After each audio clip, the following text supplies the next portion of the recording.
پیارے عزیز دوستو، السلام علیکم ورحمۃ اللہ وبرکاتہ۔ اس کلپ میں ہم بات کرنے والے ہیں کہ اگر کوئی شخص بیمار پڑتا ہے یا درد و مصیبت میں رہتا ہے تو کیا اس بیماری کی وجہ سے، اس پریشانی کی وجہ سے اس کے گناہ معاف ہو جاتے ہیں یا یہ بات غلط ہے؟ تو حقیقت کیا ہے، جاننے کے لیے اس ویڈیو کو پورا دیکھیں اور اچھا لگے تو لائک کریں اور دوستوں میں شیئر کریں۔ چینل کو سبسکرائب نہیں کیے ہیں تو ابھی سبسکرائب کر لیں اور گھنٹی کے بٹن کو آل پر سلیکٹ کر لیں۔ تو آئیے جان لیتے ہیں کہ گناہ کس طرح معاف ہوتے ہیں، اور بیمار ہونے پر اگر معاف ہوتے ہیں تو یہ کہاں سے ثابت ہے، کیا حدیث پاک سے ثابت ہے؟ ترمذی شریف کی حدیث ہے، جلد نمبر 4 صفحہ نمبر 175،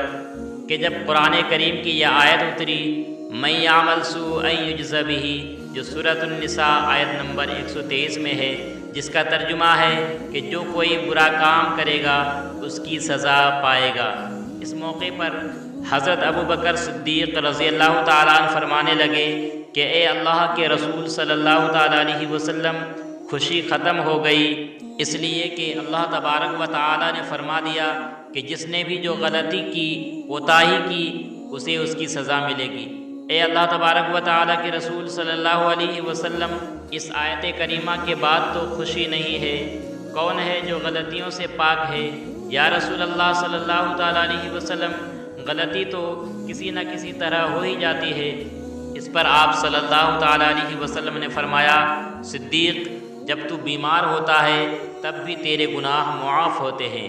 تجھے ٹھوکر لگتی ہے تب بھی تیری خطائیں معاف ہوتی ہیں، تجھے کوئی دکھ پہنچتا ہے تب بھی تیری خطائیں معاف ہوتی ہیں، تیری ہر تکلیف کے بدلے تیری کوئی نہ کوئی چھوٹی خطا معاف کی جاتی ہے، تاکہ جب تو اللہ تبارک و تعالیٰ کے پاس جائے تو گناہوں سے بالکل پاک و صاف ہو کر جائے۔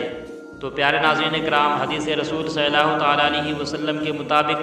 جب کوئی بندہ بیمار پڑتا ہے یا مصیبت میں ہوتا ہے تو صبر و شکر سے کام لیتا ہے، اللہ تبارک و تعالیٰ کی ناشکری نہیں کرتا تو اللہ تبارک و تعالیٰ اس کی صبر و شکر کے بدلے اس کے گناہ معاف فرما دیتا ہے۔ اللہ تبارک و تعالیٰ کی بارگاہ اقدس میں دعا ہے کہ ہمیں ہر مصیبت میں، پریشانی میں، بیماری میں اللہ تبارک و تعالیٰ صبر و شکر سے کام لینے کی توفیق عطا فرمائے، ہر گھڑی ہر لمحہ اللہ تبارک و تعالیٰ کی فرما برداری کرنے کی توفیق عطا فرمائے۔ ہم سب کو اللہ تبارک و تعالیٰ قبر کی عذاب سے محفوظ و معمول عطا فرمائے، آمین یا رب العالمین۔ السلام علیکم ورحمۃ اللہ وبرکاتہ۔